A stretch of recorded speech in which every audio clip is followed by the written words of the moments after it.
precisamos entender o que são grandezas, porque nós vamos trabalhar com as grandezas a todo momento, tá?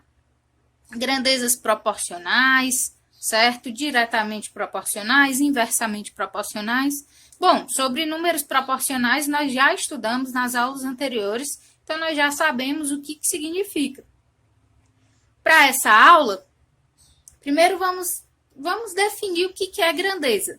Grandeza é tudo aquilo que pode ser medido, contado, podem ter suas medidas aumentadas ou diminuídas.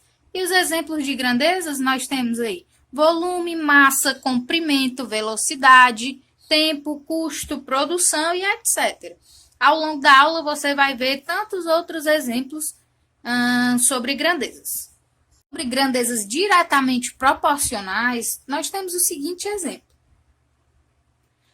Para a festa de aniversário de Bruna, serão preparados 5 bolos.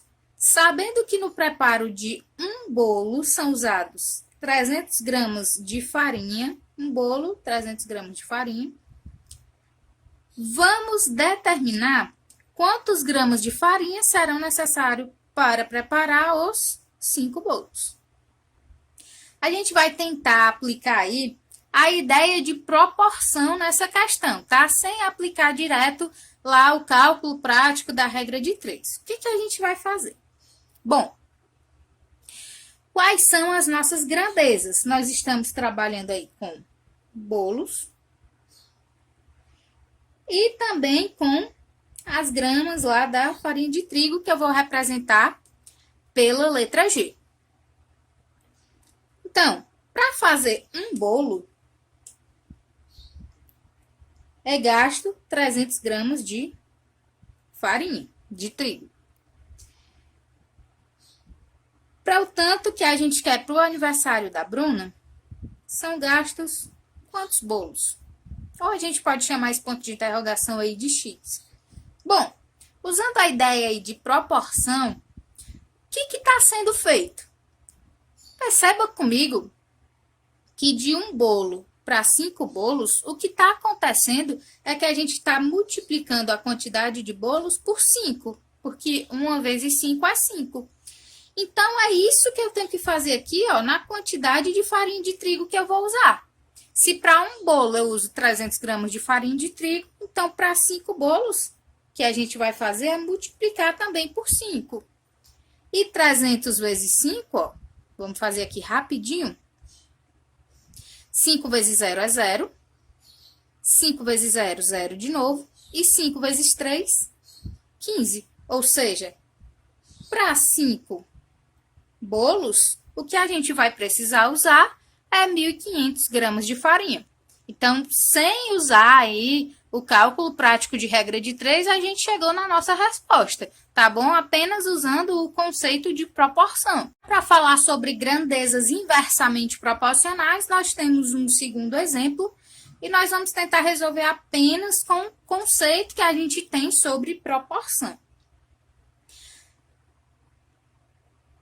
Para reformar a escola em que Alice estuda, 12 operários pretendiam gastar 30 dias. Como a data de início das aulas foi antecipada, é necessário que essa reforma dure apenas 20 dias. Considere o mesmo ritmo de trabalho. Quantos operários serão necessários para cumprir o novo prazo?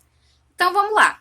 As duas grandezas que a gente está trabalhando aí são a quantidade de operários e também a quantidade de dias. Vamos lá, a questão diz que 12 operários pretendiam gastar 30 dias fazendo determinada reforma. E aí, se fosse gastar 20 dias, seriam necessários quantos operários? Veja que a gente pode também resolver esse exemplo usando a ideia de proporção, certo? O que a gente pode fazer?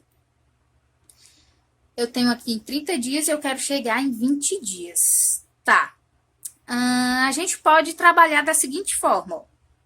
Antes de chegar direto aqui em 20 dias, a gente pode trabalhar com alguém aqui no meio desses dias, tá? Para que a gente chegue aqui em 20 de uma forma mais fácil, digamos assim. Então, daqui para cá, ó, de 30 para um novo resultado, digamos que eu pegue aí 30 dias e vamos dividir por 3. 30 dividido por 3 é igual a 10. Para que eu fiz isso? Para ficar mais fácil, ó, de chegar em 20. Porque de 10 para chegar em 20, basta eu multiplicar por 2. E 10 vezes 2 é 20. Tá, mas vamos ver o que está acontecendo quando eu fiz esses dois passos.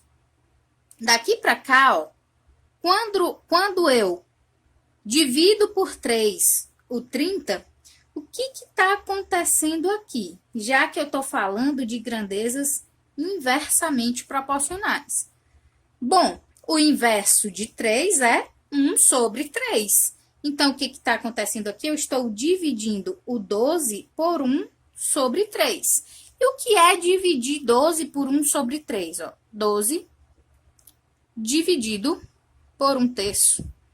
A regra de frações me diz que eu devo repetir o primeiro, ou repetir o numerador, e multiplicar pelo inverso do denominador. E o inverso de 1 sobre 3 é 3 sobre 1, ou simplesmente 3. Então, o que eu estou fazendo aqui nada mais é do que multiplicar por 3. Ou seja, eu estou fazendo a operação inversa. Enquanto desse lado eu estou dividindo por 3, desse lado eu estou multiplicando por 3. E 12 vezes 3 é igual a 36. Então, quando eu divido por 1/3, eu estou multiplicando por 3, e 12 vezes 3 é 36. Qual é o segundo passo? Multiplicar por 2, ó. Para chegar em 20, ó, de 10 para chegar em 20, o que foi feito foi multiplicado por 2. Mas, de novo, como eu estou trabalhando com grandezas inversamente proporcionais, por quê? Porque se eu diminuir o tanto de dias na minha construção, eu vou ter que aumentar o tanto de operários. Então, significa que eu estou trabalhando com grandezas inversas, tá? Então, o que vai acontecer agora?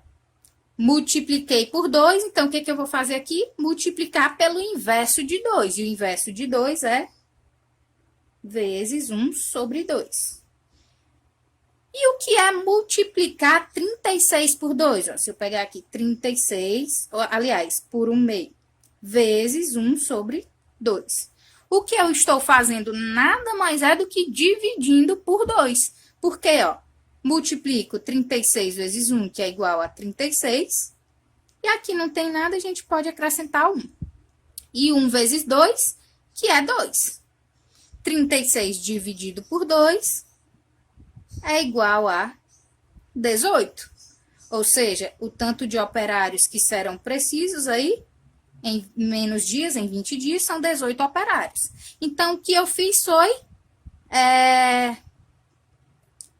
fazer a operação inversa. Enquanto que aqui eu multipliquei por 2, aqui eu dividi por 2. Ou simplesmente multipliquei pelo inverso de 2. Então, perceba que sempre nas grandezas inversamente proporcionais, o que eu faço aí é, ou eu posso simplesmente, por exemplo, aqui nessa operação, dividido por 3, aqui eu também divido pelo inverso, que no caso é 1/3, ou eu faço o inverso da operação. Aqui eu dividi por 3, então desse lado eu multiplico por 3. E aqui também, se aqui eu multipliquei por 2, então desse lado eu divido por 2.